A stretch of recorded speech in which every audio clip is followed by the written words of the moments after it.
बिस्मिल्लाहिर्रहमानिर्रहीम अल्लाहुम्मा रब्बि ज़िदनी इल्मा। अस्सलाम वालेकुम स्टूडेंट्स। लेक्चर को स्टार्ट करने से पहले एक अच्छी बात शेयर कर लेते हैं। दुनिया आपको उस वक्त तक नहीं हरा सकती जब तक कि आप ख़ुद हिम्मत ना हार जाओ। सो हिम्मत बांधे रखें और मेहनत करते रहें। इंशाल्लाह एक ना एक दिन कामयाबी जल्द आपकी होगी। कंप्लीट सेशन स्टार्ट हो रहा है फ़र्स्ट ईयर की फ़िज़िक्स और मैथ्स का। हम हर चैप्टर को टच करेंगे और एक्सरसाइजेज, न्यूमेरिकल्स सब मैं आपके साथ शेयर करूँगी। जो आपकी क्यूरीज़ हुई मोस्ट वेलकम, आप अपने कमेंट सेक्शन में बता सकते हैं and I will be here for you any time. तो स्टार्ट करते हैं चैप्टर नंबर 5 से, पार्शियल फ्रैक्शंस। ओके जी, चैप्टर 5 हम स्टार्ट करने वाले हैं। चैप्टर 5 है हमारे पास पार्शियल फ्रैक्शंस का। ठीक है, पार्शियल का मतलब है बाय पार्ट्स। ठीक है, इंट्रोडक्शन पर आ जाते हैं। कहता है we have learned in the previous classes how to add 2 और more rational fractions into a single rational fraction. ठीक है, इस तरह से हमने प्रीवियस क्लासेस में देखा कि किस तरह 2 या 2 से ज़्यादा रेशनल फ्रैक्शंस हमारे पास गिवन हों तो उनको किस तरह से हम ऐड करके उनको हम एक सिंगल फ्रैक्शन में कन्वर्ट करते हैं। ठीक है, इस चैप्टर में हम रिवर्स करने वाले हैं कि हमें एक सिंगल फ्रैक्शन गिवन होगी और उसको हमने उसके पार्शियल फ्रैक्शंस में 2 और मोर देन 2 पार्शियल फ्रैक्शंस में कन्वर्ट करना होगा। Expressing a rational function as a sum of partial fractions is called partial fraction resolution. एक रेशनल फ्रैक्शन को एक्सप्रेस करना एज अ सम ऑफ 2 और मोर देन 2 पार्शियल फ्रैक्शंस कहलाता है partial fraction resolution. An open sentence formed by using the sign of equality is called equation। ठीक है, जहाँ पे आपका ये इक्वालिटी का साइन इन्वॉल्व हो जाता है तो हम उसको कहते हैं कि वो इक्वेशन है।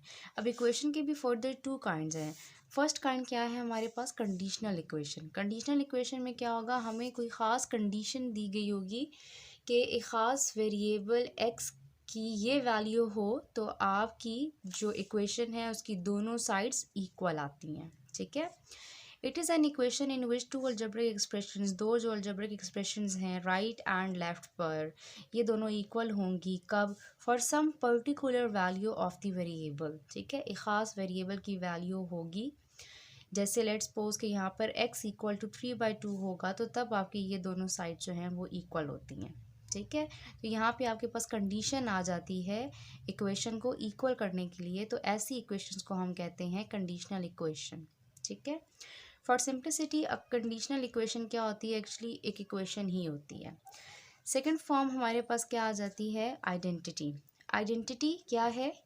It is an equation which holds good for all values of variable. Which hold goods mean के जिसकी दोनों साइड्स जो हैं वो इक्वल होंगी कब? For all values of variable. आप वेरिएबल का कोई भी वैल्यू लोगे तो क्या होगा, दोनों साइड्स जो हैं वो आपकी इक्वल आएंगी in the case of identity.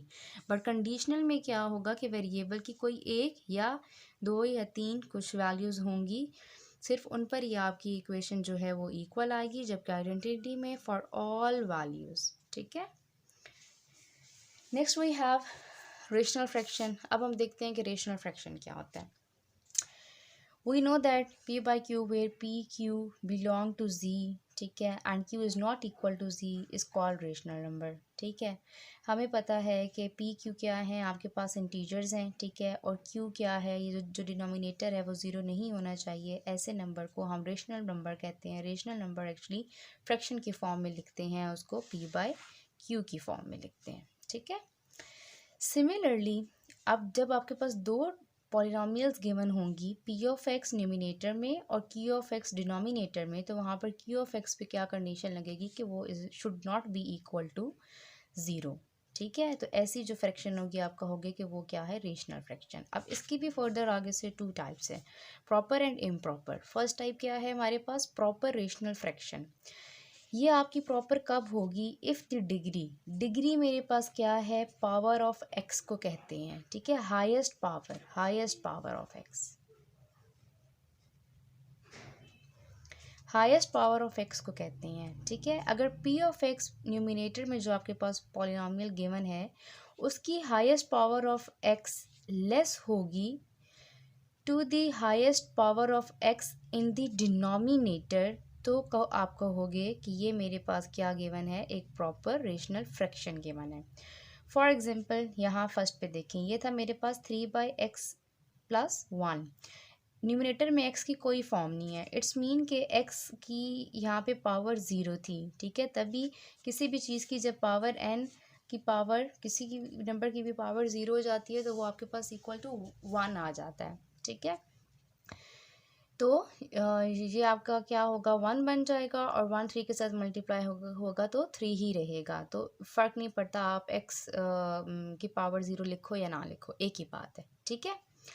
तो यहाँ पे देखें आप, न्यूमिनेटर में 0 पावर है और डिनोमिनेटर में 1 पावर है। न्यूमिनेटर में लेस है, मीन्स के it is a proper rational fraction.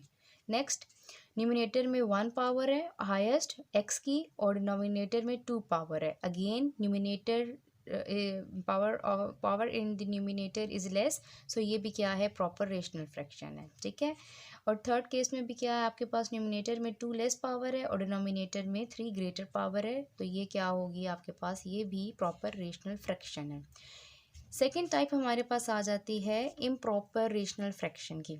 इसमें वो कहता है कि degree of polynomial in denominator क्या होनी चाहिए, या तो हो वो इक्वल या वो क्या हो, ग्रेटर देन डिनोमिनेटर, तो हम कहेंगे कि वो एक इम्प्रॉपर रेशनल फ्रैक्शन है। यहाँ न्यूमिनेटर में पावर क्या है, 3 है हाईएस्ट और डिनोमिनेटर में पावर क्या है, 2, ठीक है। न्यूमिनेटर में ग्रेटर होगी है तो ये भी हमारे पास इम्प्रॉपर रेशनल फ्रैक्शन है। अब एक और काम करेंगे, एक और काम क्या होगा कि जब भी आपके पास क्वेश्चन इम्प्रॉपर रेशनल फ्रैक्शन की फॉर्म में होगा तो आपने उसको सॉल्व डायरेक्ट नहीं करना, ठीक है। तो वो क्वेश्चन डायरेक्टली कभी भी सॉल्व नहीं हो सकता, ठीक है, इनटू पार्शियल फ्रैक्शंस। हम सबसे पहले इम्प्रॉपर को कन्वर्ट करेंगे प्रॉपर से। कैसे प्रॉपर में कन्वर्ट करेंगे, बाय डिवीजन मेथड, ठीक है। लेट्स सपोज कि मेरे पास क्या था, एक इम्प्रॉपर फ्रैक्शन थी, ठीक है। 3x² + 1 divided by x-2। x-2 आप बाहर लिखोगे, ठीक है। और किसको आप डिवाइड करने जा रहे हो, 3x² + 1 को, ठीक है जी। अब यहाँ हम कैसे डिवीजन करते हैं पॉलिनॉमियल्स की। अब यहाँ पे मेरे पास क्या आए कि वो x के साथ मल्टीप्लाई होकर आपको 3x² दे। क्या होगा, अगर यहाँ हम 3x लिखते हैं तो 3x इस x के साथ मल्टीप्लाई होकर 3x² देगा। नेक्स्ट 2 -2 के साथ मल्टीप्लाई होकर -6x देगा, ठीक है। अब हम इनकी सब्सट्रैक्शन कर देंगे, ये प्लस माइनस कैंसिल हो जाएगा। ओके, ये सब्सट्रैक्शन साइन जो है ये भी चेंज होगा, प्लस तो ये भी प्लस है, ठीक है। ओके, क्या आएगा, +6, ठीक है। तो ये +6x के साथ मल्टीप्लाई होगा तो आपको +6x देगा। नेक्स्ट -2 के साथ मल्टीप्लाई होगा तो -12 देगा। अब आप सब नेक्स्ट सब्सट्रैक्शन करवाओगे तो ये जो प्लस इस पॉजिटिव साइन है ये नेगेटिव हो जाएगा और ये जो नेगेटिव साइन है ये पॉजिटिव हो जाएगा। +6x -6x कैंसिल हो जाएंगे और ये आपके पास रिमाइंडर आ जाएगा +13, ठीक है। अब इसको लिखने का क्या तरीका होता है रेशनल फ्रैक्शन की फॉर्म में। सबसे पहले आप क्या लिखते हो, आप लिखते हो अपना आंसर। आंसर क्या आया है मेरे पास, 3x + 6 आया है, ठीक है। देन प्लस, देन रिमाइंडर क्या आया है आपके पास, 13। देन डिवाइडेड बाय, जिससे आपने डिवाइड किया, वो क्या है, x - 2, ठीक है। तो ये जो फॉर्म थी, ये फॉर्म एक्चुअली इसमें कन्वर्ट हो जाती है, ठीक है। ये आपके पास यहाँ पे क्या आता है, अगेन मैं बता दूँ, यहाँ आपके पास आता है आंसर और यहाँ आपके पास आता है रिमाइंडर। ये था हमारा आज का लेक्चर नंबर 1 मैथ्स का। आज का लेक्चर काफ़ी स्लो हो गया है, काफ़ी अरसे के बाद कैमरा और वाइट बोर्ड तमाम सेटअप करके लेक्चर रिकॉर्ड किया है, तो इसीलिए थोड़ा सा स्लो हो गया है। तो नेक्स्ट टाइम इंशाल्लाह और इम्प्रूवमेंट के साथ नेक्स्ट लेक्चर में हाज़िर होंगे। अल्लाह हाफ़िज़।